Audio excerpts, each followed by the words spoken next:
días. Para la Universidad Popular Carmen de Michelena, es un gusto teneros nuevamente entre nosotros en esta primera conferencia del año 2026. Y uno de nuestros propósitos para este año es lograr que la audiencia logre apagar sus teléfonos móviles para que no nos interrumpan durante la conferencia. Así es que les pido por favor que los teléfonos móviles estén apagados o en modo avión. Bien, quiero dar la bienvenida a Fernando Barbero. Sí, es ya varias veces que está con nosotros y hoy día nos trae una conferencia muy interesante a propósito de los eclipses que tendremos la oportunidad de ver aquí en España este año del 2026 y el siguiente el 2027. Fernando es licenciado en Física y Matemáticas de la Universidad Complutense y tiene un doctorado en Física de la Universidad de Bolonia, en Italia. Es además investigador del Instituto de Infraestructura de la Materia del CSIC. Ha trabajado en gravitación cuántica, en el campo de la gravedad cuántica y de lazos. ¿Sí? Él es presidente de la Sociedad Española de Gravitación y Relatividad. Sí, es un gusto tenerte con nosotros y bienvenido. Perfecto. Muchas gracias. Bueno, en primer lugar, dar las gracias por la invitación. Para mí es realmente un placer y un privilegio poder dar una conferencia aquí en Tres Cantos ante un público tan entusiasta. La conferencia de esta es muy distinta a la anterior que di era sobre relatividad, que es un tema mío de trabajo. Esta no, esta es una afición. Yo soy astrónomo aficionado, me gusta mucho la astronomía y este año, el año que viene y el año siguiente hay 3 eclipses que se van a ver desde España y que van a ser realmente impresionantes. Hay un eclipse total de Sol el 12 de agosto de este año, otro el 2 de agosto del 2027 y por último en enero del 2028 hay un eclipse anular de Sol. Os voy a enseñar, esto es una página, esto lo podéis ver en la página del Instituto Geográfico Nacional. Tiene una página que han construido expresamente para estos eclipses, que contiene un montón de información y está realmente muy bien hecha. Yo he utilizado parte de las cosas que voy a contar, vienen de ahí. En esa página podéis ver imágenes como esta. Por ejemplo, esto se corresponde al eclipse de este año. Esta es la zona donde se va a poder ver el eclipse como un eclipse total de Sol. Aunque probablemente no podéis verlo, pues estas curvas lo que marcan es el tiempo que dura la totalidad en cada una de las zonas. Cuanto más cerca estás del borde, menos tiempo dura la fase total del eclipse, menos espectacular es, pero si te vas al centro de la banda, pues la duración es la máxima posible. Esta es la que corresponde al año siguiente. Veis que la banda pasa por el sur, se puede ver desde Tarifa, Ceuta, Melilla, son buenos sitios para verlo. Esta es la huella del eclipse sobre la superficie de la Tierra, que si os fijáis es bastante diferente de la huella del eclipse de este año, luego os explicaré por qué. Y luego esta es la banda donde se va a ver el eclipse anular de Sol que va de enero del 2028. Es una banda, no lo llegamos a ver desde Madrid, pero en cuanto uno va hacia el Levante, hacia Alicante, pues se puede observar bien. Bueno. Entonces voy a empezar dando un resumen de la charla. Es una charla que intenta cubrir casi todo lo que se puede decir sobre los eclipses. Voy a empezar hablando un poco de los eclipses y su historia, un poco de la relación de los eclipses y la mitología, los eclipses en el mundo antiguo, y luego ya de la relación entre los eclipses y la ciencia. No solo la ciencia de los eclipses, sino observaciones científicas que se pueden hacer aprovechando eclipses. Luego voy a explicar cómo funciona un eclipse. Voy a contaros cómo son los eclipses en los distintos planetas del sistema solar y voy a hablar de los eclipses que vemos en la Tierra, que curiosamente son los más interesantes que se podría ver desde cualquier parte del sistema solar. En ese sentido tenemos mucha suerte. Luego os voy a decir algunas cosas básicas sobre cómo observar un eclipse. No va a ser nada muy sofisticado, pero son cuestiones básicas y consejos básicos. Y luego voy a dar información concreta sobre el eclipse de este año, del 12 de agosto de ese año. Y luego, bueno, pues al final está la procedencia de las ilustraciones. Bueno, Los eclipses en la mitología. Bueno, hay un montón, o sea, los eclipses es un fenómeno que se ha venido viendo desde el principio de los tiempos. Por supuesto, antes de conocer cómo era el sistema solar, cómo funcionaban los astros, cómo se mueven, pues era algo que asustaba mucho probablemente a la gente que lo veía y daban explicaciones pues con las herramientas que tenían en cada tiempo. Entonces, por ejemplo, por contar algo de tipo mitológico, pues en la mitología india, una de las explicaciones que hay para el... O sea, bueno, estas son explicaciones generales, ¿no? O sea, ideas que se ven en distintas culturas, ¿no? Por ejemplo, se producen eclipses porque un monstruo celestial intenta destruir el Sol, o el Sol lucha con la Luna, que es su amante. El Sol y la Luna, como son amantes, se ocultan discretamente a veces, y eso es lo que explica el eclipse, o que algo le sucede al dios Sol, que se enfada, que se entristece, se pone enfermo, lo que sea. Por ejemplo, en la mitología hindú, pues una leyenda que era muy popular era la siguiente. Por lo visto, había un demonio que se llamaba Rayu, que quiso robar la Amrita, que era el elixir de la vida eterna, de la eterna juventud. Entonces, el Sol y la Luna se dieron cuenta a tiempo y se lo chivaron a Vishnu, que era el jefe de los dioses. Entonces, cuando Vishnu vio al demonio Rayu, intentar robar el Sol, le lanzó un disco afilado que le cortó la cabeza. Y justo dio la casualidad de que le cortó la cabeza cuando ya había empezado a tomar el elixir, con lo cual la cabeza era inmortal, pero no había llegado al resto del cuerpo. Con lo cual se quedaron dos cosas por separado, por ahí flotando, la cabeza viva y el cuerpo muerto. Entonces, para vengarse, Rayu, este es el resto del cuerpo, pues Rayu lo que ha estado intentando hacer desde entonces es comerse al Sol y la Luna, pero claro, cuando se come el Sol, como tiene la cabeza cortada, entra por un lado y sale por el otro. Y cuando se come la Luna, entra por un lado y sale por el otro. Esta es una leyenda, por ejemplo, que viene de Asia.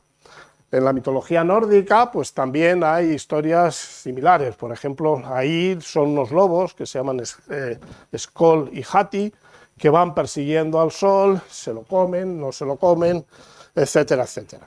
Estos son cuadros, son representaciones modernas de eso, pero aquí veis pues un lobo intentando comerse la Luna, el Sol y el otro intentando comerse la Luna. Bueno, si ya nos vamos salimos del mundo de las leyendas e intentamos ir al origen de la astronomía, pues probablemente los observatorios o las primeras construcciones que se hicieron para intentar entender y dar sentido a ciertos fenómenos astronómicos fueron monumentos megalíticos cuya función consistía en saber en qué dirección salía el Sol o se ponía el Sol en momentos importantes del año, que muchas veces estaban además relacionados pues, con las cosechas, con el calendario que era útil para la gente que vivía hace miles de años. Uno de estos monumentos, pues, probablemente uno de los más famosos, está en Stonehenge, y como digo aquí, pues eso, se utilizaba realmente el monumento para señalar, para tener una idea del momento exacto en el que, por ejemplo, empezaba el verano. Esta es una piedra que se llama la piedra del talón, que tiene la propiedad de que justo en el día del solsticio de verano, pues el Sol sale detrás de ella o se pone detrás de ella. De hecho, la gente se congrega para ver eso. Y de hecho es interesante porque si uno coge, por ejemplo, una foto cenital de lo que es Stonehenge, este es el monumento, lo que vemos con las piedras, esta es la piedra del talón, y como veis aquí en el diagrama, pues efectivamente apunta hacia la dirección en la que sale el Sol en el día más largo del año, el día del solsticio de verano. Curiosamente, esto es una cosa que debe ser una observación trivial, pero yo no sabía hasta que no vi este diagrama. El Sol, el día más corto del año, el Sol se pone justo en la dirección opuesta a la de la salida del Sol el día más largo del año. ¿De acuerdo? ¿Veis? Si uno está en junio, por la mañana ve que el Sol sale por aquí, pues se apunta a esa dirección. El día de diciembre, en el que el Sol se pone más pronto, está justo en la dirección contraria. Y lo mismo pasa con la puesta del Sol y la salida del Sol. ¿De acuerdo? O sea que estos monumentos cumplían esa función y daban a entender que la gente, incluso hace miles de millones de años, tenía una idea, por ejemplo, del tipo de regularidades que había en los fenómenos astronómicos. Y que se piensa que incluso ya en esta época, en la época en la que se construyó Stonehenge, se entendían ya parte de los ciclos que están asociados con los eclipses. Babilonia, por ejemplo, por supuesto, que es una de las partes del mundo donde las primeras civilizaciones empezaron a dejar constancia escrita y hacer ciencia, en cierto sentido, a hacer astronomía, pues los babilonios empezaron también a guardar registros de los eclipses, hace casi 3000 años. Se dieron cuenta, por ejemplo, de que seguían patrones periódicos, aunque es una periodicidad que no es tan fácil de percibir, es un ciclo que dura unos 18 años, por tanto es difícil de observar, hace falta tener unos buenos registros con unas observaciones suficientemente precisas para poder apreciarlo. Y de hecho, como los eclipses tenían es un fenómeno tan violento, en cierto sentido tan fuerte, el hacer predicciones de los eclipses tenía valor para ellos. De hecho, ellos identificaron este ciclo que mencionaba antes, que es lo que se llama el ciclo de Sar. Es un ciclo muy importante, es el ciclo fundamental que rige la periodicidad de los eclipses. Estos son tabletas de arcilla. En esta en particular, por ejemplo, se registra una aparición del cometa Halley, por supuesto mucho antes de que llevara ese nombre y mucho antes de que Halley se diera cuenta de que era un fenómeno periódico. Y esta es otra tablilla que tiene información de tipo astronómico sobre eclipses, que yo francamente me parecen preciosas. Estas tablillas son como un tejido, es una cosa que a mí me impresiona mucho. En China, pues también. Los eclipses en China aparecen relatos mitológicos que se remontan hasta casi 4000 años, una barbaridad. Por ejemplo, en alguno de ellos se relata una leyenda bastante curiosa de dos hermanos, Si y Jo, que eran astrónomos del emperador, que fueron ejecutados porque se emborracharon y no le dijeron al emperador que iba a haber un eclipse.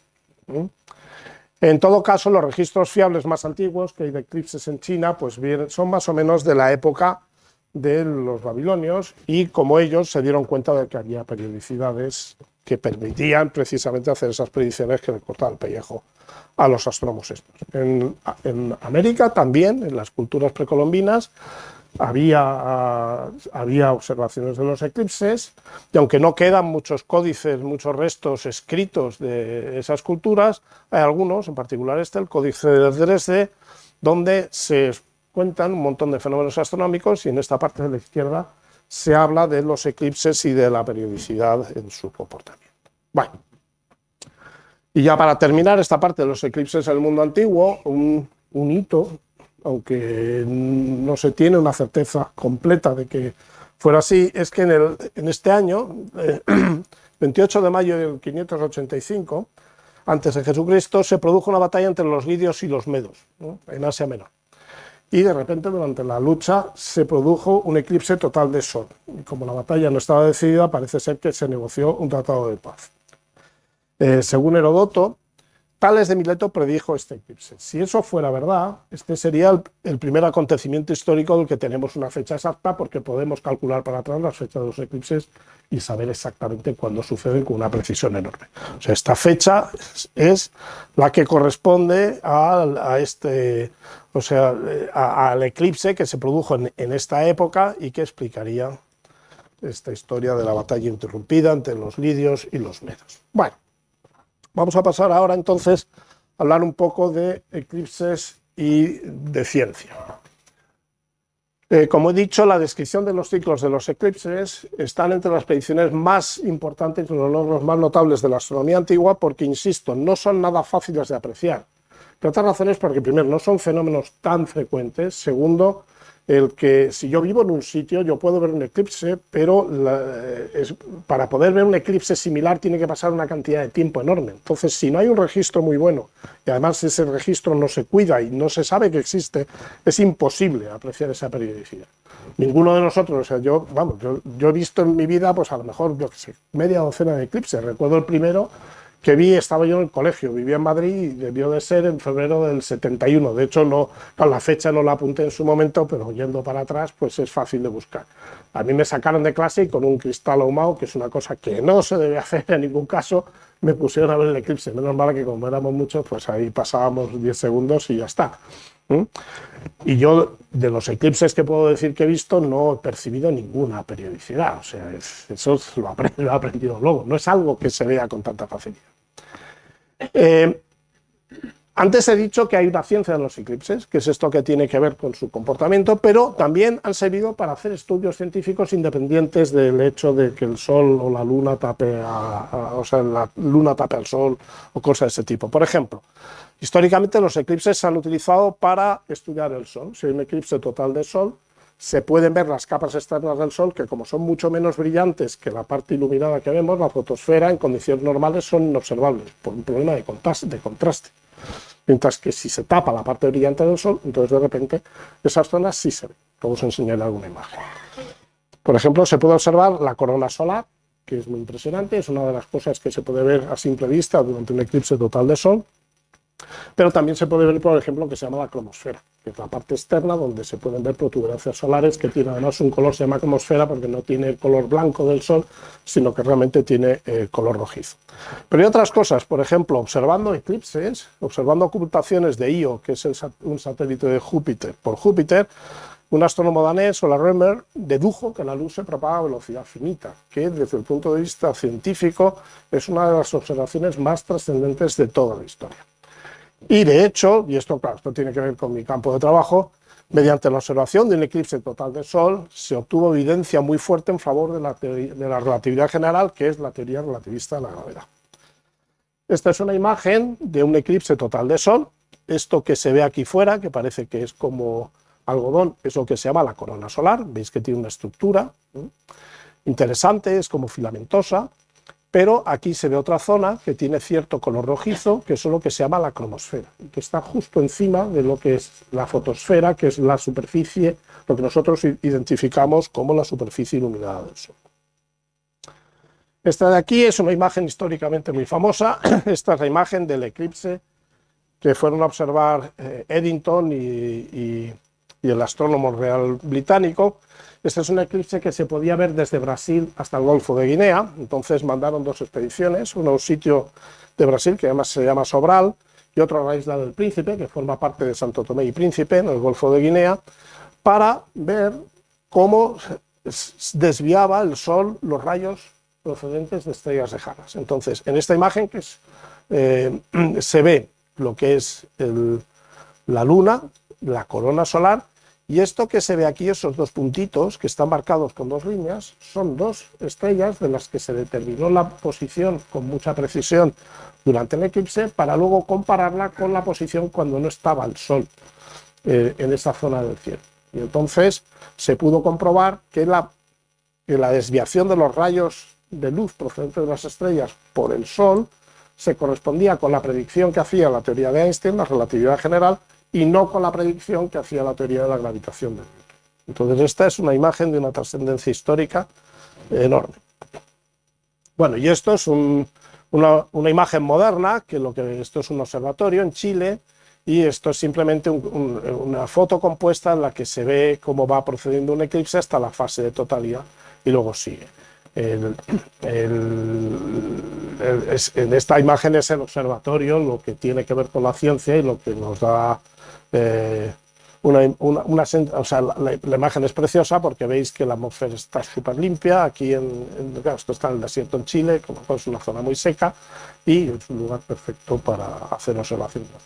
Los observatorios, el Observatorio Europeo Austral, por ejemplo, que es uno de los mejores del mundo, está ahí. ¿De acuerdo? Pero veis, es una imagen compuesta del Sol. Bueno. Voy a hablar ahora de eclipses en el sistema solar, para entender un poco para entender bien qué pasa con los eclipses que vemos nosotros, con los eclipses que podemos observar desde la Tierra. Es bastante instructivo pensar en cómo son los eclipses en el resto de los planetas del sistema solar.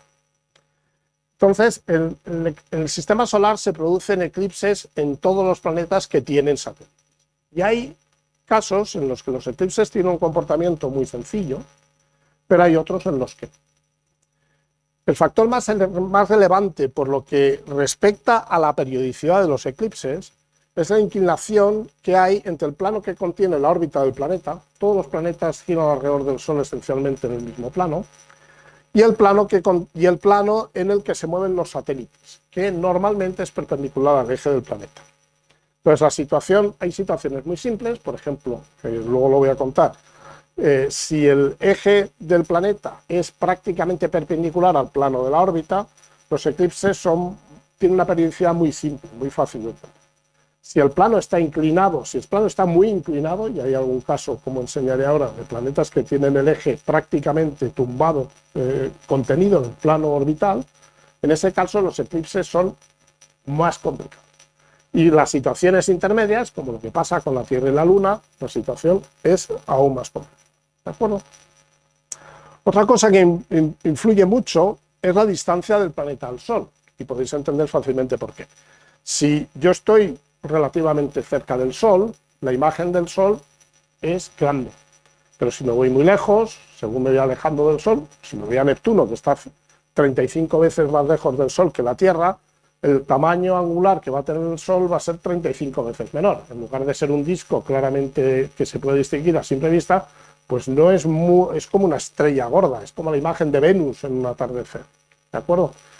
¿Eso qué pasa? Pues eso lo que quiere decir es que, vale, si tengo un eclipse, es decir, si uno de los satélites de Neptuno pasa por delante del Sol, pues o lo va a tapar del todo, no voy a tener un eclipse parcial porque lo tapa, o lo tapa del todo o no llega a taparlo prácticamente nada.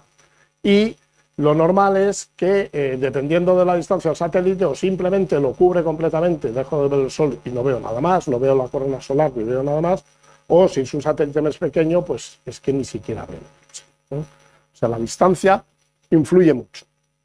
De hecho, también influye el tamaño relativo entre la umbra y la penumbra. La umbra es la zona donde no se ve para nada el Sol, mientras que la penumbra está en aquellas zonas del planeta donde el Sol se ve parcialmente, en el sentido de que el satélite que lo está ocultando no cubre totalmente el disco del Sol. Si el tamaño relativo entre la umbra y la penumbra es grande, como pasa en el caso de los eclipses terrestres, pues tenemos eclipses parciales del Sol, que son bonitos y espectaculares. Si ese tamaño relativo es muy pequeño, tenemos eclipse o no tenemos eclipse, pero no vemos casi nunca eclipses parciales.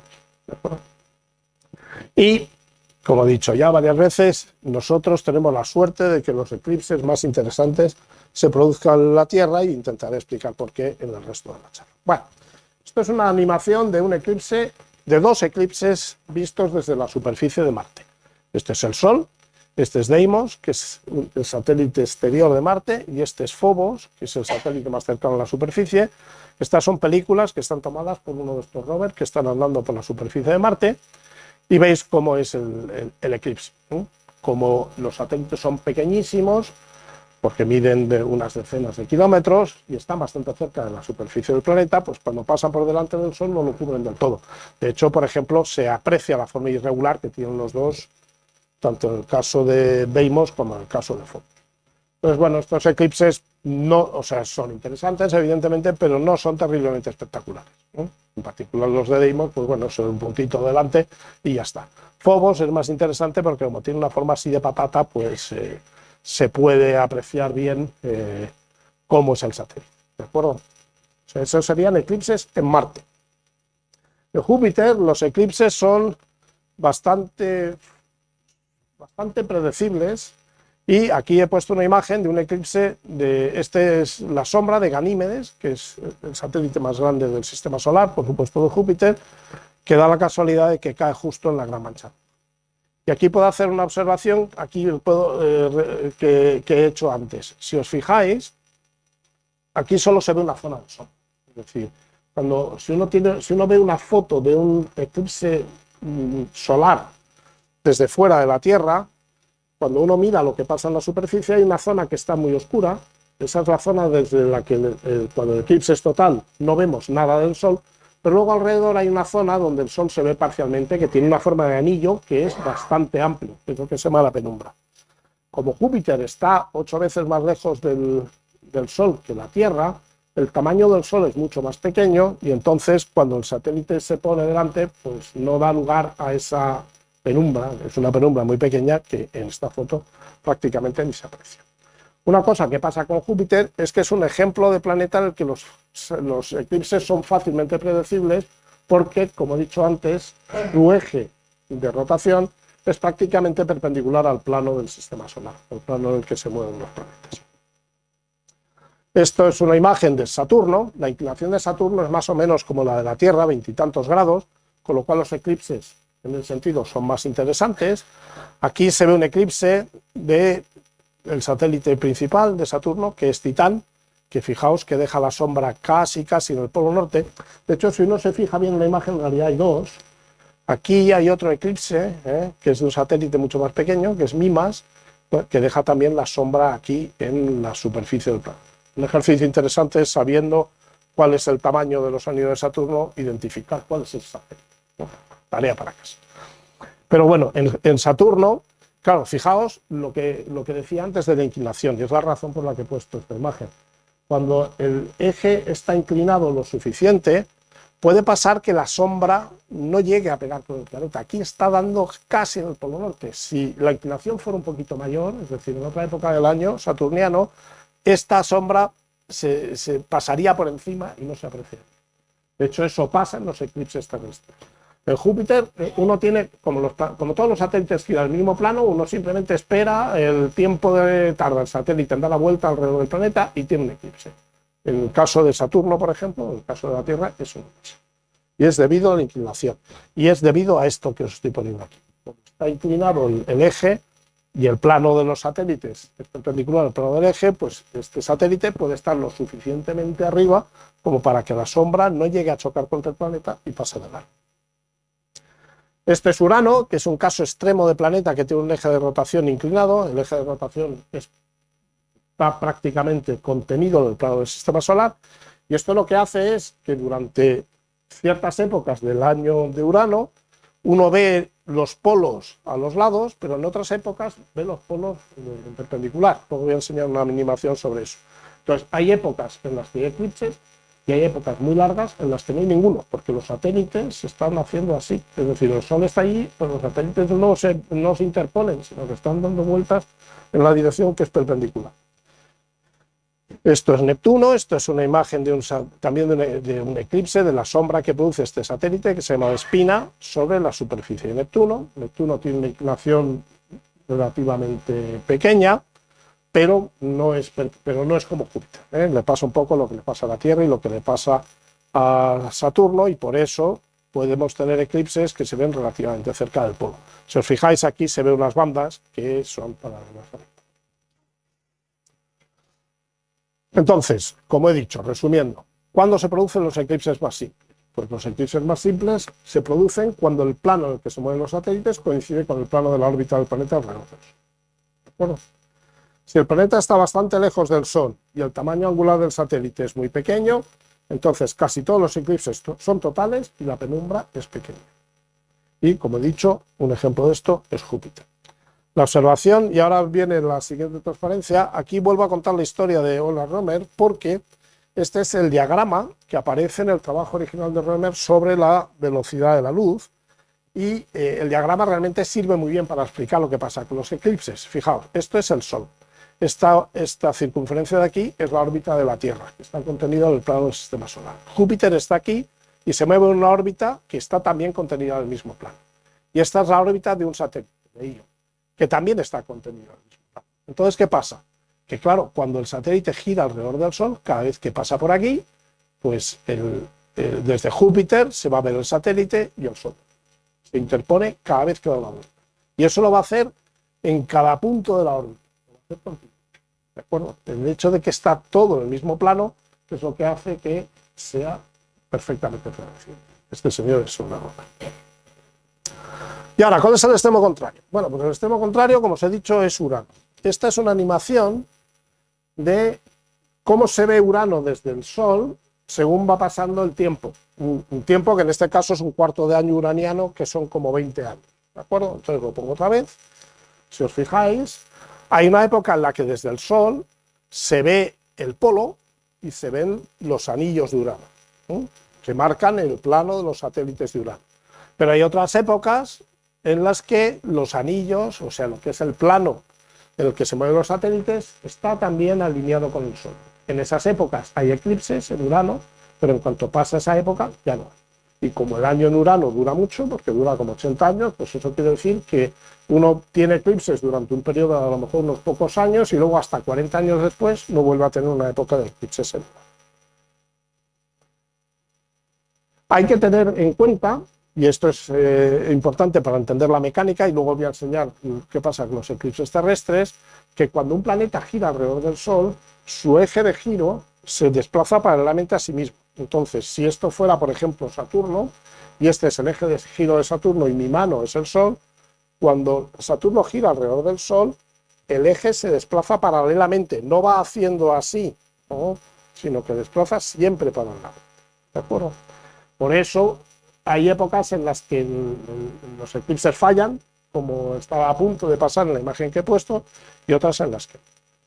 En el caso de Plutón pasa algo parecido a lo de Urano, y de hecho, desde el punto de vista científico, también fueron interesantes los eclipses que se produjeron entre el año 85 y el año 90, porque Plutón tiene un satélite principal, que se llama Caronte, que gira en un plano que es perpendicular al plano del sistema solar, y dio la casualidad de que muy poco tiempo después de que se descubriera ese satélite, a finales de los años 70, se empezaron a producir eclipses, con lo cual, observando esos eclipses, se podían hacer mapas muy toscos, pero mucho mejores que los que se podían hacer simplemente mirando con el telescopio, tanto de la superficie de Plutón y de la superficie de Caronte. Se llegó a ver, por ejemplo, que la superficie de Plutón es una superficie que tiene unos contrastes de color y de brillo enormes, que luego con sondas espaciales hemos podido comprobar. Bueno, muy bien. Entonces, voy a hablar ahora de los eclipses en la Tierra. La Tierra solo tiene un satélite, pero estamos perfectamente situados para tener unos eclipses fantásticos, así que vamos a ver cómo son. Bueno, ¿qué tipos de eclipses podemos ver desde la Tierra? Pues hay dos tipos, lo que se llaman eclipses de Sol y eclipses de Luna. Los eclipses de Sol se producen cuando la Luna se interpone entre el Sol y la Tierra, y por tanto la Luna tapa al Sol total o parcialmente. Y de hecho pueden ser de cuatro tipos: parciales, totales, anulares o híbridos. Un eclipse parcial de Sol es como este, ¿de acuerdo? Y de hecho todos los eclipses en algún momento son parciales, es decir, cuando la Luna empieza a interponerse entre el Sol y la Tierra, al principio siempre tiene una fase en la que el eclipse es parcial. Y luego pueden pasar dos cosas. Puede pasar lo que se muestra aquí, y es que la sombra de la Luna tenga un tamaño angular ligeramente más pequeño que el tamaño angular del Sol, y por tanto no llega a cubrir toda la superficie. En ese caso tenemos lo que se llama un eclipse anular, porque tiene forma de anillo. No son tan espectaculares como los totales, pero son muy bonitos. Hace como 20 años hubo un eclipse que se vio en octubre, creo que fue el 2001 o el 2002, y desde Madrid se veía perfectamente. Era un gusto verlo, porque además lo que pasa con los eclipses parciales es que si el eclipse parcial, o sea, si la Luna no cubre una fracción muy grande de lo que es la superficie del Sol, uno prácticamente no se da cuenta. Es decir, uno sale a la calle, el cielo tiene el mismo color que siempre, como no puede mirar al Sol directamente, pues no nota nada raro, y ya está. Si el eclipse parcial realmente cubre casi todo el disco del Sol, entonces el color del cielo sí que se oscurece. Y en el caso de los eclipses anulares, como realmente cubre casi todo el Sol, el cielo se pone de un color muy, muy curioso, un azul muy profundo, muy oscuro, que es muy bonito.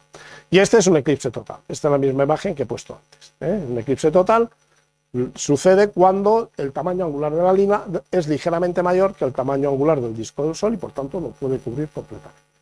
Y luego hay unos eclipses que se llaman híbridos, que desde el punto de vista de la observación, pues en realidad son, uno lo puede ver o como un eclipse anular o como un eclipse total. ¿Cuándo se producen? Hay eclipses que empiezan siendo parciales, se convierten en anulares, pero claro, la zona desde la que se ve el eclipse en la superficie de la Tierra no es siempre la misma, va cambiando. Entonces, en algunas partes de la superficie de la Tierra se puede ver como eclipse anular, mientras que en otras partes se puede ver como eclipse total. Claro, una persona que se pone a verlo en un sitio o ve una o ve otra. Habría que meterse en un avión muy rápido que fuera moviéndose por la sombra del Sol para poder ver ese tránsito entre la fase anular y la fase total. Eso, que yo sepa, no se ha hecho nunca, pero en el año 73, yo no recuerdo, cuando era muy pequeño, hubo un eclipse que se observó desde el Concorde, porque podía volar a una velocidad suficiente como para mantenerse dentro de la sombra de la Luna durante un tiempo muy largo, de 1 hora y pico. Entonces lo llevaron a Canarias, despegó el Concorde desde Canarias y estuvo volando por la zona del Sáhara, por la zona norte de África, durante casi 1 hora y media haciendo observaciones con telescopios del Sol. Si eso se hiciera durante uno de estos eclipses híbridos, que son los más raros que hay, se podría ver cómo en cuanto uno, o sea, como al principio es anular, pero en un momento dado se vuelve total y luego se vuelve a anular otra vez. ¿De acuerdo? Bueno. Esta es la geometría de un eclipse de Sol. Está el Sol, tenemos la Tierra, tenemos la Luna está en órbita alrededor de la Tierra, aquí está la órbita de la Tierra, y entonces cuando la Luna se interpone, hay una zona en la superficie donde hay una sombra completa. Esto quiere decir que si nosotros estamos en ese punto y miramos hacia la Luna tapa completamente el Sol. Luego hay una zona que es la penumbra, a la que ya me he referido varias veces y que en este diagrama se ve muy bien y que tiene un tamaño relativo de este orden con respecto a la zona de la umbra, donde lo que pasa es que no está perfectamente alineada la Luna, el Sol y el observador, y entonces la Luna solo tapa una parte del Sol. Entonces da lugar al eclipse parcial. El eclipse parcial da lugar a esta sombra más leve porque llega. Si estamos viendo el Sol, quiere decir que está pasando esto. ¿De acuerdo? Bueno, eclipses de Luna. Los eclipses de Luna se producen cuando la Tierra se interpone entre la Luna y el Sol. Y entonces nosotros desde la Tierra vemos los eclipses de Luna por la noche porque de repente dejamos de ver la Luna o la vemos mucho más apagada de lo que está en condiciones. Por supuesto, para que la Luna, cuando hay un eclipse en la Luna está siempre en luna llena, porque tiene que estar esencialmente alineada la Tierra, la Luna y el Sol. Si está alineada y la Luna está iluminada, la vamos a ver el disco completo. Y hay 3 tipos de eclipses de Luna, lo que se llaman penumbrales, parciales o totales. Los penumbrales son aquellos que se producen cuando la Luna está dentro de la penumbra producida por la Tierra y son casi imperceptibles. Luego están los parciales, luego en el diagrama lo vamos a ver bien, que son aquellos eclipses en los que parte de la Luna se encuentra dentro de la umbra, de la sombra que hace la Tierra. Y luego están los totales, que son aquellos en los que toda la Luna se encuentra dentro de la sombra de la Tierra, es decir, la Tierra está tapando completamente al Sol desde el punto de vista de la Luna. Este color rojizo de la foto es un color rojizo real, si habéis visto eclipses de Luna, varía mucho, hay eclipses de Luna en los que la Luna prácticamente deja de verse, hay otros en los que se ve con un color rojizo muy parecido a este, y ese color rojizo se debe a la luz difundida por la atmósfera terrestre y de hecho es el color rojizo que nosotros vemos en el atardecer, solo que en lugar de verlo desde la Tierra, visto desde la Luna. Un eclipse total de Luna es como un atardecer en todo, que ve todo el disco de la Tierra. ¿Vale? Esta es la geometría de los eclipses lunares, lo que os estaba diciendo. Ahora tenemos el Sol, aquí tenemos la Tierra, la órbita de la Luna, y lo que pasa en esta situación es que la Luna se mete dentro de la sombra de la Tierra. Como pasa en el caso de los eclipses lunares, la sombra, o sea, la obstrucción de la luz del Sol da lugar a una región de penumbra, y que es la zona del espacio desde la que se ve el Sol cubierto parcialmente por la Tierra, y luego una zona de umbra, que es aquella zona desde la que no se ve el Sol, porque la Tierra lo tapa completamente. Y lo que os decía antes de los 3 eclipses se aprecia bien. Por ejemplo, un eclipse penumbral pues sería este de aquí. Parte de la Luna, o incluso toda la Luna, está en la zona de penumbra producida por la Tierra, pero no en la zona. Como el Sol realmente ilumina mucho y la Luna es bastante brillante, no se aprecia demasiado un cambio de luz, de iluminación sobre la Luna. Sin embargo, cuando ya parte de la Luna se mete en la umbra, entonces esa parte está mucho más oscura y se ve claramente como si le hubiera pegado un mordisco a la Luna, y cuando está completamente dentro de la umbra, tenemos el eclipse total de Luna. ¿De acuerdo? Bueno, ahora voy a contar con un poco de detalle algo que más o menos he ido diciendo, porque de hecho cuando he hablado de Saturno he explicado esto con las manos, pero lo voy a explicar gráficamente para el caso de la Tierra y para que entendáis por qué la periodicidad de los eclipses terrestres es tan complicada. Porque pese a que la Luna da la vuelta, o sea, alrededor de la Tierra cada mes, pues resulta que la periodicidad de los eclipses se produce en periodos de años, de decenas de años. ¿De acuerdo? Bueno, con la Tierra y la Luna pasa una cosa muy interesante y muy curiosa, que es la siguiente, y se ve bien en este diagrama. Aquí el diagrama se representa al Sol, Esta es la órbita de la Tierra alrededor del Sol. El eje de la Tierra forma un ángulo de unos 23 grados y medio con respecto al plano de la órbita, pero curiosamente la Luna se mueve en un plano que no es perpendicular al eje de la Tierra. Es un plano que forma un ángulo de 5 grados, solo de 5 grados, con respecto al plano de la órbita de la Tierra alrededor del Sol. Eso es una anomalía que probablemente tenga que ver con el proceso que dio lugar a la formación de la Luna. ¿De acuerdo? Es decir, la situación fácil, como ya he explicado varias veces, se produce cuando el plano del satélite está contenido en el plano del sistema solar. No ese es el caso, hay estos 5 grados de inclinación, pero tampoco es la situación normal en la que este plano tendría que estar inclinado 23 grados y medio, ¿no? Que es la inclinación del eje de la Tierra, ¿vale? Entonces, eso da lugar al siguiente fenómeno.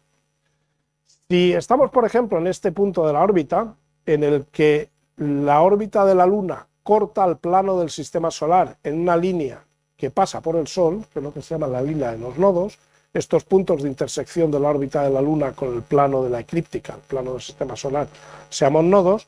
En esa situación se pueden producir eclipses, tanto solares como lunares. ¿Por qué? Pues porque cuando la Luna está, por ejemplo, aquí, puede interponerse entre el Sol y la Tierra, o cuando la Luna está aquí, la Tierra puede estar entre la Tierra puede estar entre el Sol y la Luna, ¿de acuerdo? Claro, si yo ahora me desplazo, si ahora espero un cuarto de año, espero 3 meses y me vengo a esta situación, debido al hecho de que el plano de la Luna más o menos se desplaza paralelamente a sí mismo, solo más o menos, entonces me encuentro en esta situación en la que, ¿qué pasa? Pues lo que pasa es lo que os enseñaba con Saturno y con Titán, que la Luna, cuando está lejos de la Tierra, aunque esté más o menos interpuesta, no está lo suficientemente bien alineada como para que la sombra que produce pegue con la Tierra. La sombra se escurre por abajo o se escapa por arriba. Eso pasa aquí. Luego, entonces, en esta situación no puede haber eclipses totales. Puede que haya algún eclipse, o sea, no puede haber eclipses, ¿de acuerdo? Si volvemos al otro lado, esperamos medio año, volvemos a estar en una situación similar a esta, una época de eclipses, y si volvemos otros 3 meses, pues volvemos a la situación que teníamos. Entonces, simplemente con esa observación ya nos damos cuenta de que cuando hay eclipses en la Tierra, esos eclipses se concentran en periodos que están separados más o menos 6 meses, ¿no? Se produce en una situación como esta y luego en una situación. Dependiendo de los detalles de cómo sea la inclinación de la órbita y como el tamaño del Sol es relativamente grande, el tamaño angular de la Luna es también relativamente grande, pues puede que haya eclipses parciales, por ejemplo, 2 veces durante un mes, ¿no? En esta situación o en esta. Es decir, luego hay una serie de complejidades que hacen que el número de eclipses que se puedan ver en un año, del que luego voy a hablar, cambie. Pero lo que está claro, viendo esta imagen, es que siempre se van a concentrar en periodos que difieren entre sí más o menos durante 6 meses. Esto se complica, sin embargo, por una razón, que es la siguiente. Antes he dicho que, bueno, que aquí en esta representación, en lo que es un año, el plano de la Luna más o menos se mantiene paralelamente a sí mismo, ¿no? Pero eso no es cierto. De hecho, el plano de la Luna va girando alrededor de un eje que es perpendicular al plano del sistema solar, y eso hace que lo que dura el tiempo que tarda la Luna entre pasar de un nodo a otro no sea exactamente igual que un mes lunar. Entonces eso complica esta periodicidad de la que os hablaba antes, ¿de acuerdo? Bueno. Entonces, bueno, esto es lo que he dicho antes, lo de la inclinación de la Luna, lo de la línea de los nodos. Luego hay otra cosa que influye en algo que tiene mucho que ver con la espectacularidad del eclipse, que es lo siguiente. Cuando os he hablado de eclipses anulares y eclipses totales, lo que os he dicho es que en un caso el tamaño angular de la Luna no es lo suficientemente grande como para cubrir al Sol, mientras que en el otro sí. Tamaño angular es lo mismo, o sea, está correlacionado de forma directa con la distancia, ¿no? Si la Luna está cerca de la Tierra, voy a ver un tamaño angular mayor, con lo cual será más fácil que pueda cubrir el disco del Sol, mientras que si está más lejos de la Tierra, el tamaño angular va a ser menor y entonces será más difícil que cubra el disco del Sol. Y lo que le pasa a la órbita de la Luna es que la órbita de la Luna es elíptica, como son las órbitas de los objetos que orbitan unos alrededor de otros, pero si os fijáis es bastante elíptica. La distancia mínima de la Tierra a la Luna es de 356.400 kilómetros y la distancia máxima son 406.700 kilómetros. Fijaos que son 40 y tantos mil kilómetros de diferencia. Y esa diferencia de 40 y tantos mil kilómetros de la distancia entre la Tierra y la Luna es la que hace que en ocasiones la Tierra pueda cubrir, la imagen de la Luna pueda cubrir completamente la imagen del Sol y en otras ocasiones no. Y eso es lo que determina si el eclipse es total y es anular. Y esa órbita, o sea, esa electricidad, esa excentricidad también va cambiando a lo largo del tiempo. ¿De acuerdo? Con lo cual, si yo quiero realmente saber la periodicidad de los eclipses, tengo que tener en cuenta 3 tipos de periodicidades, que de hecho tienen nombre. Lo que se llama el mes sinódico, que es el tiempo que tarda, que es el mes normal, es el tiempo que tarda la Luna en estar en la misma posición con respecto al Sol. Pero luego está el mes anomalístico, que es el que tiene que ver con cuando la Luna, cuando atraviesa los nodos, cuando corta el plano del sistema solar, y el mes, ¿cómo se llama? Si no, se me olvida. Bueno, y hay otro nombre que me vendrá ahora dentro de un segundo, que es el que tiene que ver con la periodicidad de la excentricidad. Entonces, es el típico problema de colegio del mínimo común múltiplo. Solo cuando el mínimo común, o sea, solo tenemos una periodicidad entre eclipses cuando el tiempo que pasa es el mínimo común múltiplo de los tiempos correspondientes a estos 3 tipos de meses, mes dracónico, ¿de acuerdo? Y eso es lo que hace que, aunque el mes sean como 20 y tantos días, la periodicidad real del ciclo de los eclipses sea mucho mayor, son 6.585 y un tercio. Y el tercio ese tiene su importancia también, es decir, esos son 18 años, 11 días y un tercio de día, ¿de acuerdo? O 11 meses y un tercio de día. Y eso tiene su gracia y eso hace que sea aún más admirable que los antiguos fueran capaces de percibir la periodicidad, porque ese tercio de día quiere decir que si yo espero durante todo ese tiempo, en una parte de la Tierra que está a 120 grados de longitud alejada del sitio donde estoy, se va a producir un eclipse que va a tener exactamente o casi exactamente las mismas características que el que había habido 18 años, etcétera, antes. Pero claro, si yo estoy observando en Mesopotamia, eso quiere decir que el siguiente eclipse de ese ciclo no lo voy a ver desde Mesopotamia, voy a tener que ir muy lejos, voy a tener que recorrer un tercio del diámetro, un tercio de la curva de la Tierra, de la circunferencia de la Tierra, para poder ver un eclipse igual. Con lo cual, ser capaces de apreciar esa periodicidad cuando desde un mismo sitio es imposible observar el eclipse es realmente difícil y hace que, o sea, te da una idea de lo listos que eran estos antiguos, ¿de acuerdo? Bueno. 18 años, 11 días y 8 horas. 8 horas es un tercio. Eran días, Bueno. Ahora os voy a contar curiosidades sobre los eclipses. Espero que haya quedado más o menos claro por qué hay eclipses, por qué tienen esa periodicidad tan curiosa visto desde la Tierra y por qué son del tipo de los que son. Esto es una especie de estadística, de trivia sobre curiosidades de eclipses. Por ejemplo, la primera cosa, los eclipses anulares de Sol son más abundantes que los totales. Aunque yo solo haya conseguido ver uno y espero ver por lo menos los 2 siguientes totales, pues en realidad hay más anulares que totales. Y esto es porque en promedio el tamaño angular de la Luna es menor que el del Sol. La proporción es como de 5 a 4. Hay más eclipses solares, en los que la Luna tapa al Sol, que eclipses lunares, que son en los que la Tierra tapa al Sol. Y la proporción ahí es como de 3 a 2. El número máximo de eclipses de Sol que puede haber en un año es de 5. Y cuando pasa eso, que es bastante frecuente, 4 de ellos son parciales. La próxima vez que sucederá, como veis, pues no es pasado mañana, es el año 2206. El número mínimo de eclipses que puede haber en un año es de 2, y además pueden ser parciales, es decir, puede haber años que no haya ningún eclipse total. Lo que no puede pasar es que no haya ninguno o haya solo uno. El número máximo de eclipses totales en un año es de 2, pero puede que no haya ninguno. El mínimo es 0.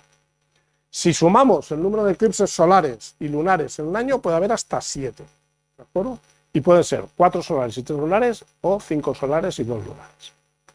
La máxima duración teórica de un eclipse total en la actualidad quiere decir ahora y en los próximos millones de años, es decir, mientras no cambien de forma significativa los parámetros orbitales ni de la Tierra alrededor del Sol ni de la Luna alrededor de la Tierra, es de 7 minutos y 32 segundos. O sea, la duración máxima, ¿eh? O sea, si voy al punto óptimo y me quedo ahí, pues lo máximo que puede durar un eclipse total de Sol es esto.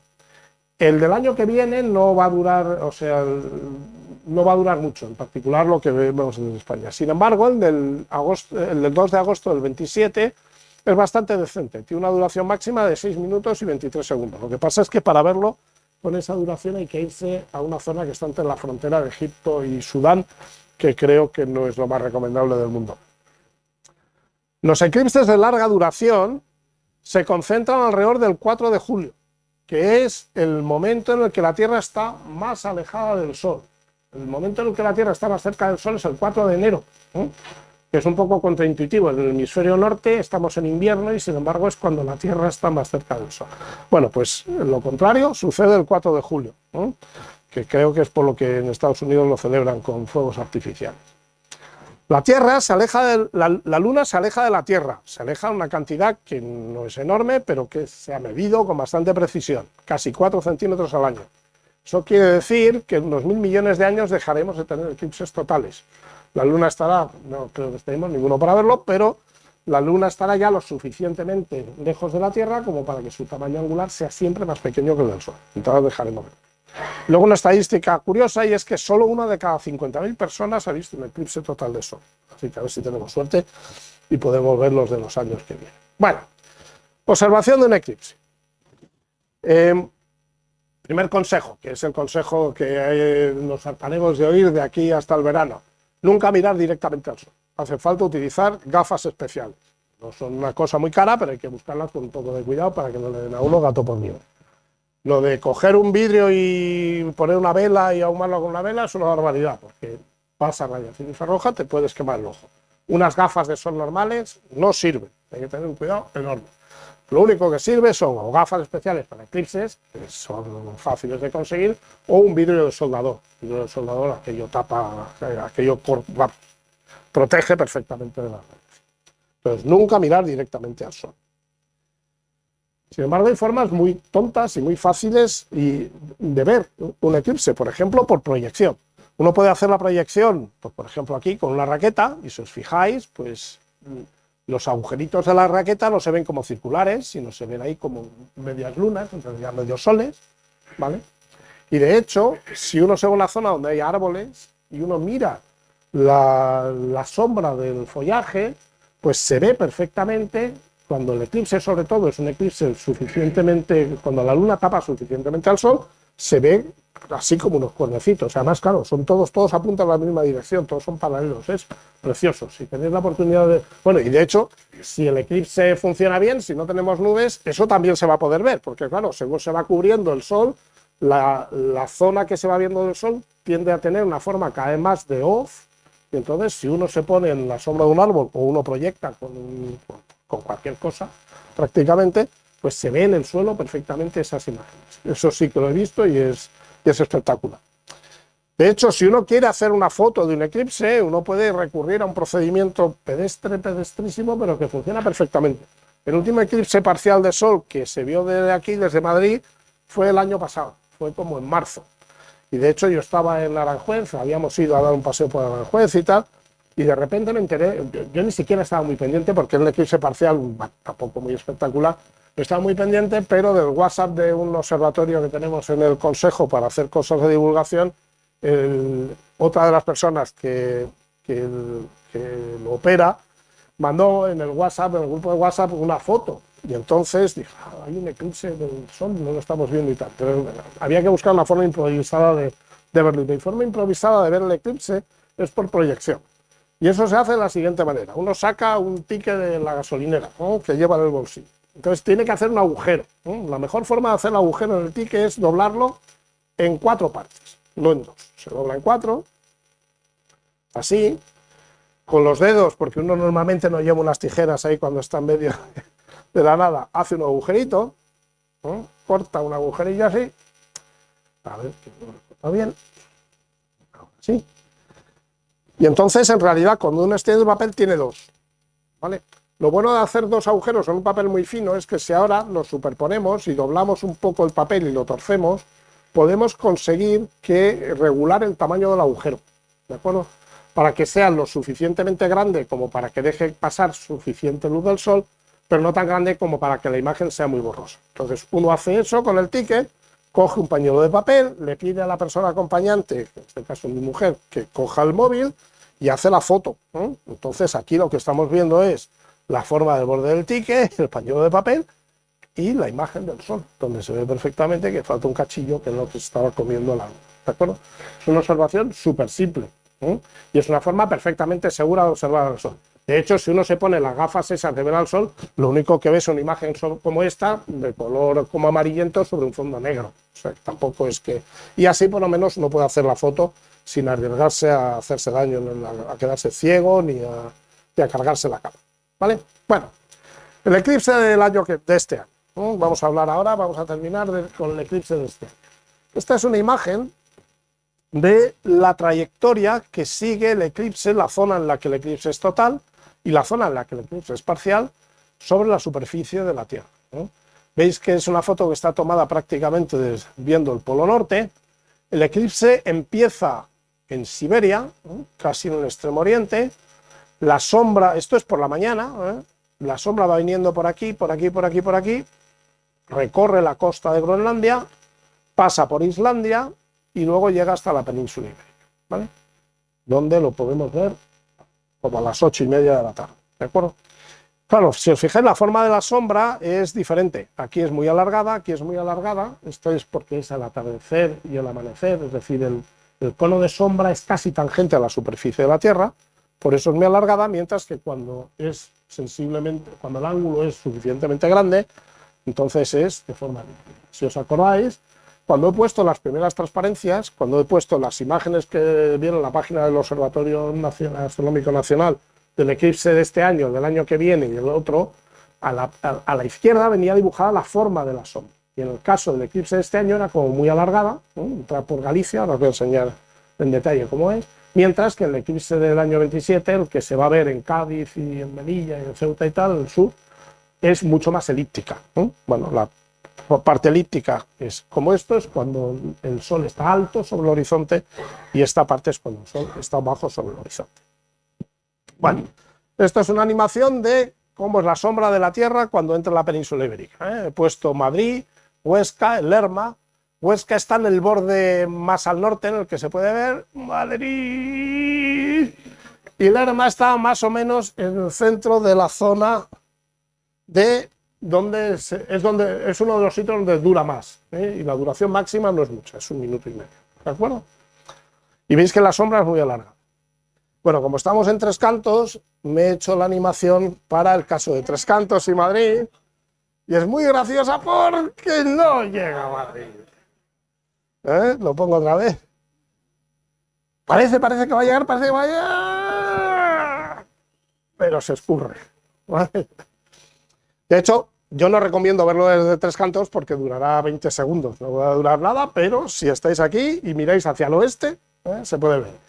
Creo que en Alcobendas también, pero en Madrid, en San Sebastián de los Reyes sí, pero en Madrid no, ¿vale? Si uno viaja un poco al norte, o sea, si te vas a 100 kilómetros, pues se ve. Y esta es otra imagen de cómo es la sombra, cómo pasa por toda España, ¿no? Veis que se va haciendo cada vez más alargada porque el sol está cada vez más bajo sobre el horizonte. Bueno, de hecho, esa fluctuación que se ve ahí es porque ya ahí la sombra es tangente a la Tierra y entonces, ¿vale? Bueno, cosas importantes para programar la observación del eclipse, de este en particular. Cuanto más al oeste vayamos, más alto está el sol, ¿de acuerdo?, sobre el horizonte. Eso implica ir más hacia el norte. El que esté más alto quiere decir que la atmósfera está más limpia. La atmósfera está siempre más limpia hacia el cenit que si miramos cerca del horizonte, con lo cual será más bonito. Pero como eso implica irse hacia el norte, uno tiene el problema de que el riesgo de nubosidad es mucho mayor. Entonces ahí hay un compromiso. Si quiero verlo más alto sobre el horizonte, me tengo que ir hacia el oeste, pero tanto me tengo que ir hacia el norte y es más probable que haya nubes, ¿de acuerdo? Luego, cerca de los bordes de la banda de sombra, los cantos, la duración es corta, pero en cuanto nos desplazamos un poco, unos kilómetros al norte, aumenta de forma significativa hasta llegar a más o menos el 1 minuto y medio, ese que os he dicho. Siguiente observación. Hay que buscar un sitio que tenga buena visibilidad hacia el oeste. Si uno se va a la sierra, se sube, pero se queda a un lado que apunta para Guadalajara, si le tapa el oeste, no va a haber el eclipse, ¿vale? Hay que tener cuidado con eso. Y conviene no estar muy cerca de las montañas porque suele haber nubosidad asociada con las montañas y eso es un problema. No queda más remedio que mirar el pronóstico del tiempo, que la antelación, prever desplazarse a alguna zona cercana sin nubosidad si fuera necesario y irse a una zona donde hay unas carreteras que sean razonables. Donde razonable no quiere decir que sean buenas, pues las carreteras son todas más o menos decentes, sino que puede que haya atascos. Esto no es broma. En el año 99 hubo un eclipse total de sol que se veía en Centro Europa, espectacular, el día 11 de agosto, vacaciones. Entonces yo me fui con mi familia, mis hijos tenían 3 años y 7 años, alquilamos una casa en un pueblo de Austria, estuvimos ahí en Austria, pero las fechas estaban elegidas para podernos acercar a Múnich en coche para ver el eclipse.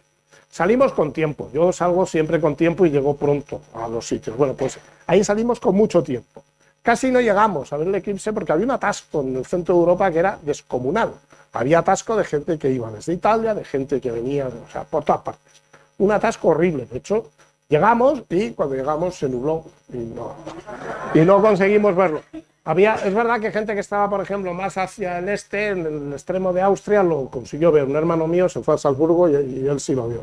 Me fui a Múnich y no lo vi, por no ver el tiempo. Claro, esto es el año 99, no era tan fácil averiguar el tiempo por internet y todas esas cosas. Así que, pero lo de los atascos no es broma, ¿vale?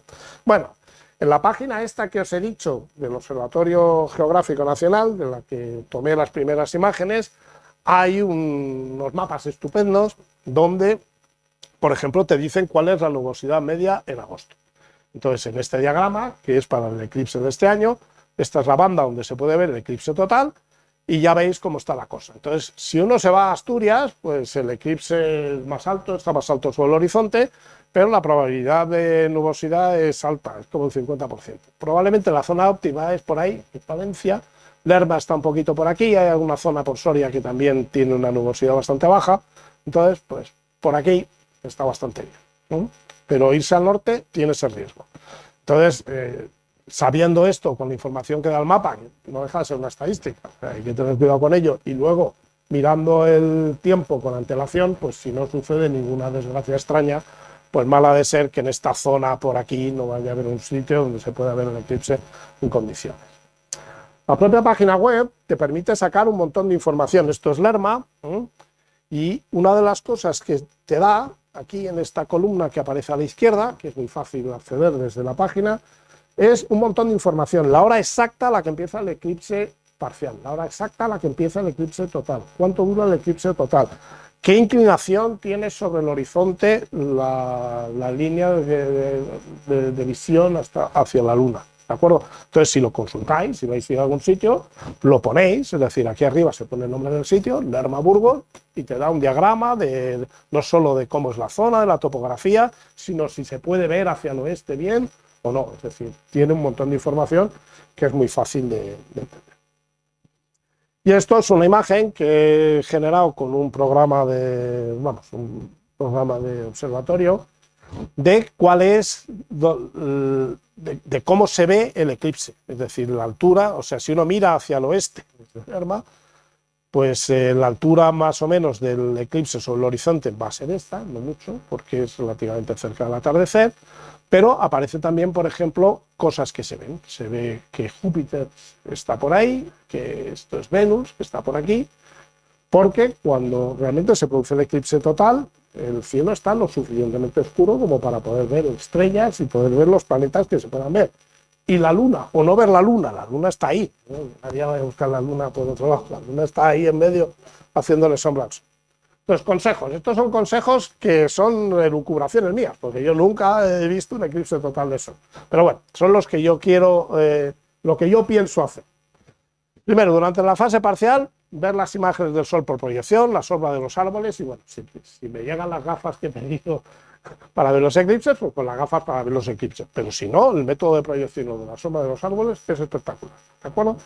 Cuando empieza la totalidad, se produce un fenómeno, que es lo que se llaman las cuentas de Bailey, en el que debido a la orografía del limbo de la Luna, hay zonas en las que ya el sol está tapado, pero hay otras que no. Entonces se ven como puntitos muy brillantes separados que duran muy poco tiempo, pero que son como las cuentas de un collar.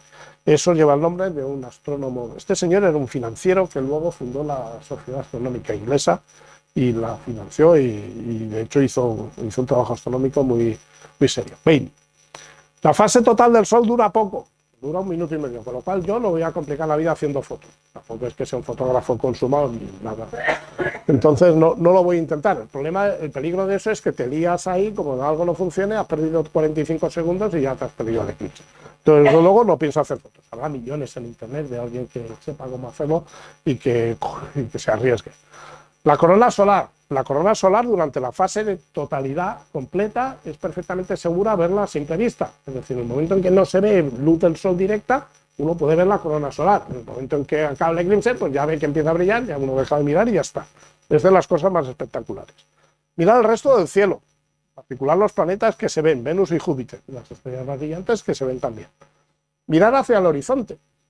Y en este caso va a ser interesante, porque claro, si yo miro hacia el horizonte, como la sombra es muy alargada, en la dirección que va más o menos del noroeste al sureste, yo estoy viendo una sombra larguísima, luego tengo una oscuridad casi completa, pero si miro en las direcciones perpendiculares, es decir, hacia el noreste y hacia el suroeste, puedo llegar a ver que hay algo de luz, es como un atardecer, entonces voy a ver luz, un poco de luz lejos en el horizonte a los lados y oscuridad completa en la dirección perpendicular.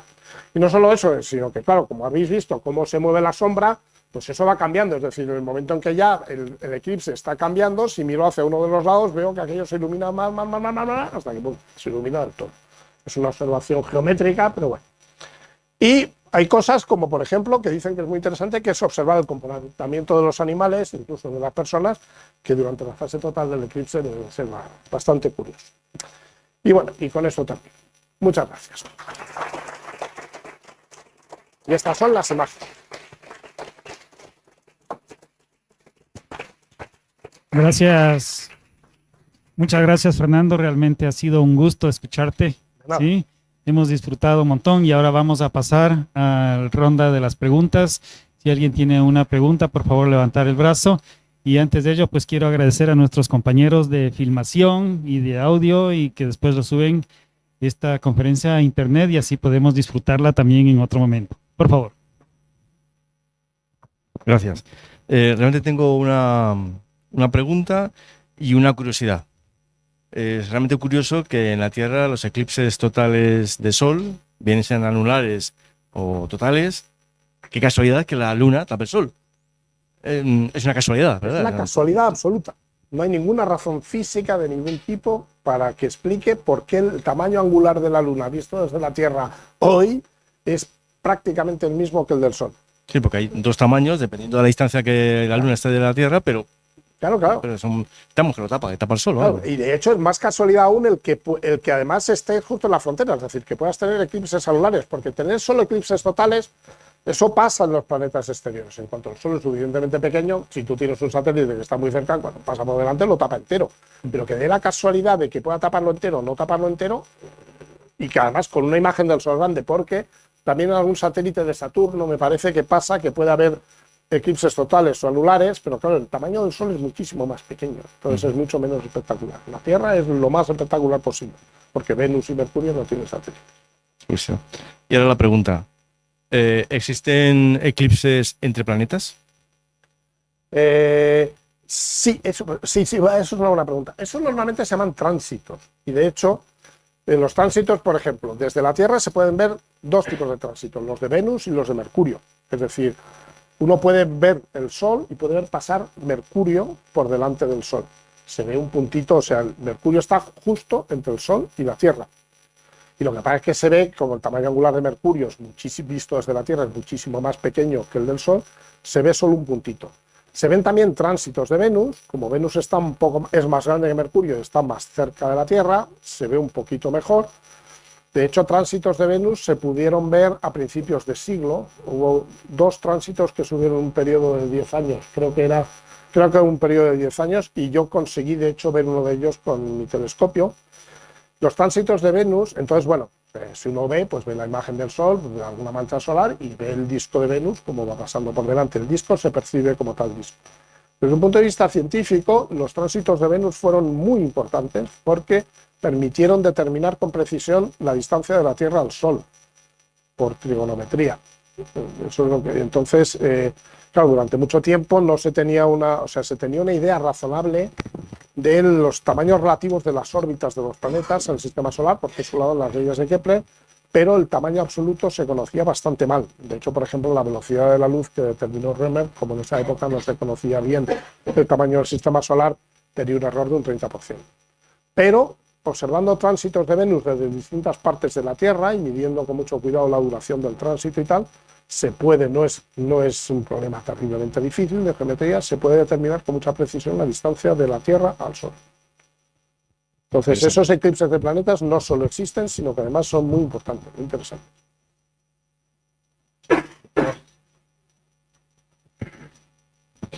Hola, buenas noches. Muchas gracias por la conferencia. Quería preguntarle, cuando hay un eclipse total de Sol, ¿se ha aprovechado para ver formas estelares que hayan detrás exactamente o lateralmente del Sol? ¿Se ha podido usar la telescopía para ver algo así? O sea, vamos a ver. Eso tiene que ver con lo que he comentado de la famosa expedición de Eddington para observar el eclipse que confirmó la relatividad general. Entonces, tú puedes ver estrellas, pero tú ves las estrellas como puntitos. O sea, lo único que pasa cuando tengo un eclipse es que la posición aparente de esas estrellas cambia un poco, tampoco mucho, pero cambia un poco. Entonces, la pregunta es interesante porque en el visible, debido a la resolución que tienen nuestros telescopios y tal, ese tipo de observaciones no te dan una precisión muy grande. Pero, por ejemplo, utilizando radiotelescopios, se puede notar, es decir, con un telescopio óptico, para percibir ese cambio de dirección de la luz que viene de una estrella, la estrella tiene que estar realmente muy cerca del Sol. O sea, el alineamiento tiene que ser casi perfecto. Pero con radiotelescopios se puede ver en cualquier dirección. O sea, con técnicas de interferometría se tienen unas resoluciones angulares tan extremadamente altas que yo puedo notar la presencia del Sol mirando una fuente que está en la dirección perpendicular. Y de hecho eso se hace, eso tiene la astrometría y tiene importancia porque permite, hay que tenerlo en cuenta, ¿no? Si uno quiere hacer astrometría de muy alta precisión, tiene que tener en cuenta que el Sol está por ahí avanzando porque cambia la posición de la estrella.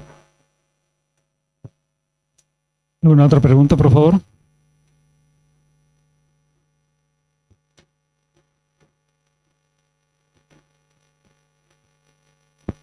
Hola, buenas noches. Bueno. Aunque no sea de eclipse, quería que nos comentara un poco sobre un fenómeno de la luna nueva. ¿Es cierto que en la luna nueva se puede mirar al cielo y saber que la luna está ahí y no la vemos? Claro, de hecho eso pasa, es una pregunta interesante y además tiene que ver con los eclipses. Vamos a ver. Cuando la luna nueva perfecta es esta, ¿no? Porque está justo alineada con el Sol, con lo cual el Sol está iluminando exactamente el otro lado, no puede ver ni gota de la luna. Pero cuando no hay un eclipse, lo que pasa cuando tengo luna nueva, sí, es que el Sol está aquí y la luna está, por ejemplo, ahí. Bueno, claro, si la luna está ahí, si me fijo mucho, realmente tendría que ver una parte de la luna finísima iluminada por abajo. Es decir, en el momento en que no están alineados perfectamente y hay una pequeña parte que podría ver. Eso es difícil, es decir, de hecho, en la revista de astronomía pues aparecen noticias de cuál es la luna nueva más nueva que uno puede ver, es decir, es cuando se ha desviado lo suficiente, ya se ha apartado lo suficiente del Sol como para que a simple vista se pueda ver algo de la luna, ¿vale? Pero en principio en todas las lunas nuevas se debe, salvo cuando estás en un eclipse, se debe de ver una franja finísima.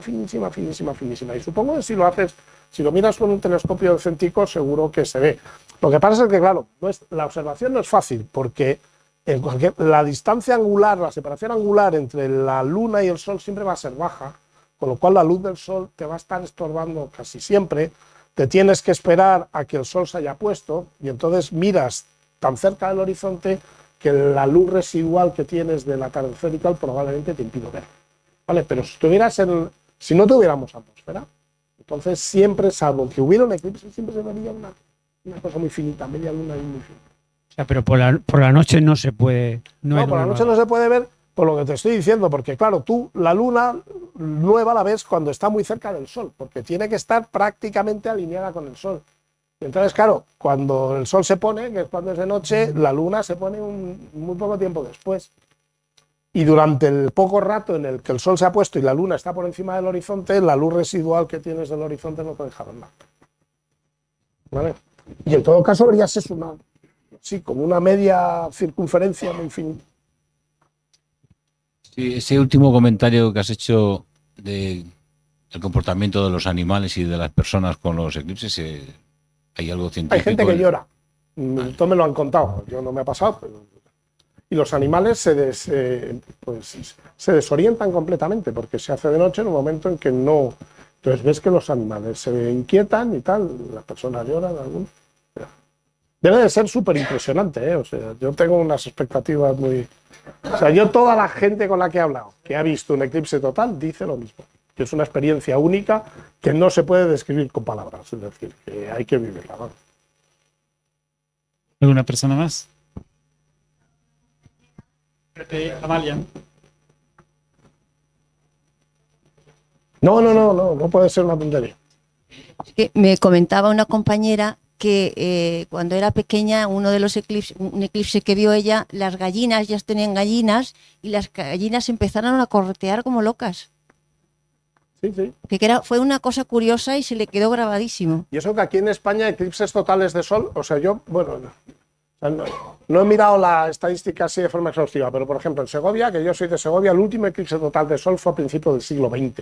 Es decir, tiene que ser un eclipse parcial muy en el que realmente se esté cubierto casi todo el sol para que se note un cambio de iluminación lo suficientemente claro como para que reaccionen los animales. Es decir, o sea, aquí en España me parece que los últimos eclipses totales del sol son de hace como un siglo.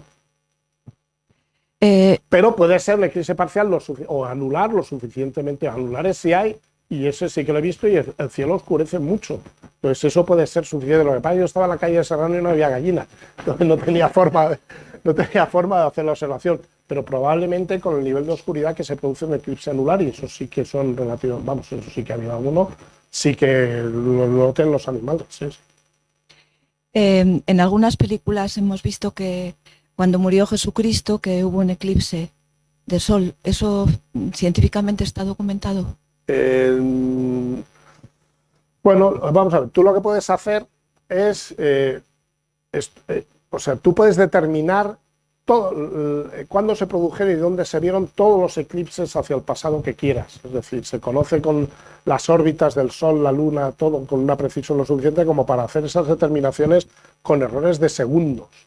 Entonces tú te puedes hacer un catálogo de todos los eclipses que hubo entre el año -20 y el año +20. Claro, cuál asocias con un acontecimiento histórico, pues ya es más difícil, es decir, pues claro, tampoco es que, o sea, lo que es el propio eclipse, o sea, si tienes un eclipse total de sol, pues ves que la luna tapa el sol y que aquello se oscurece, pero no tiene, o sea, si no tienes fotografía, por ejemplo, o algo así, no tienes forma de, o sea, es difícil dar un rasgo distintivo de uno que lo distinga de otro, y ese tipo de información no existe con eclipses tan antiguos. Pero tú lo que puedes hacer es el catálogo de los eclipses. Lo que hice yo con el eclipse del año 72, que vi cuando era niño. Miré a ver los eclipses que hubo entre el año 71 y el 72, que yo vivía en Madrid y por la época del año, llevaba abrigo, tuvo que ser el febrero del 72. Lo buscas y con un programa de ordenador lo buscas en internet y te sale. Si quiere, en cuanto a los animales, estos trastornos que tienen, si quiere le puedo dar una pequeña explicación. Adelante. ¿A qué se debe? Bueno, resulta que nosotros, las personas, tenemos unos ciclos circadianos que normalmente están regidos por dos partes del cerebro. Uno de ellos es el hipocampo y otro es la glándula pineal. De esa manera nosotros sabemos cuándo es de día o cuándo es de noche, cuándo estamos en el ciclo vigilia o cuándo estamos en el ciclo sueño. Las personas, si nos meten en una habitación a oscuras a las 12 del mediodía, aunque sea muy oscura, nosotros comprendemos que son las 12 del mediodía.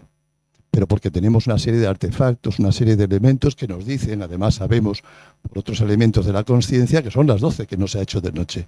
Con los animales, como tienen una mente más básica que la nuestra, entonces, ¿qué pasa? Que esos ciclos, los ciclos sueño-vigilia para ellos es cuando aparece el sol y cuando se mete el sol. Ellos ya llevan ese reloj ahí. El hecho de que en un momento dado, que no sea la puesta del sol, o sea, la salida del sol, la salida de la luz o la puesta de la luz, para ellos es un desconcierto muy grande porque no tienen más referencias que la puesta o la salida. Si a mitad de día tú le quitas eso, ellos no saben controlar ese ciclo hipocampo, glándula pineal, con la melatonina, que es la que te hace saber si es de noche o de día. Ellos son muy básicos. Ellos dicen, de repente, 5 horas antes se me ha hecho de noche. Eso produce un desconcierto dentro de la conciencia de los animales.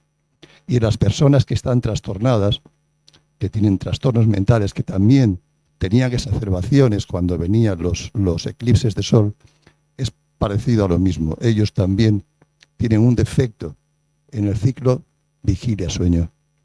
Sí, no sé si me he tiene que explicado. ser una cosa de ese tipo. Tiene que ser interesante ver qué pasa con las gallinas suecas, porque claro, si tú te vas muy hacia el norte, en verano tienen luz a todas horas y en invierno, sin embargo, no tienen luz casi nunca. Lo que pasa es que es verdad que una gallina sueca de un día a otro no nota mucho cambio en la duración de las horas de luz y la duración de las horas de oscuridad, mientras que si tienes un eclipse, pues claro, y te pasa a mitad del día, tu día se ha cortado por la mitad de repente. O sea que sí, tiene que ser una cosa de ese tipo. Ahí al fondo hay una pregunta.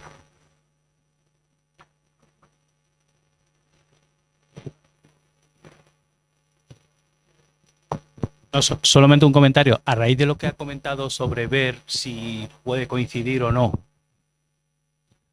A raíz de lo que ha comentado, si se puede ver si se puede coincidir con la fecha de nacimiento de Jesucristo, demás, lo que sí se puede hacer, hay páginas web en las que no solamente te aparecen los eclipses que ha habido, sino la trayectoria del eclipse. Se puede ver que haya coincidido, que haya pasado por Palestina alguno de ellos.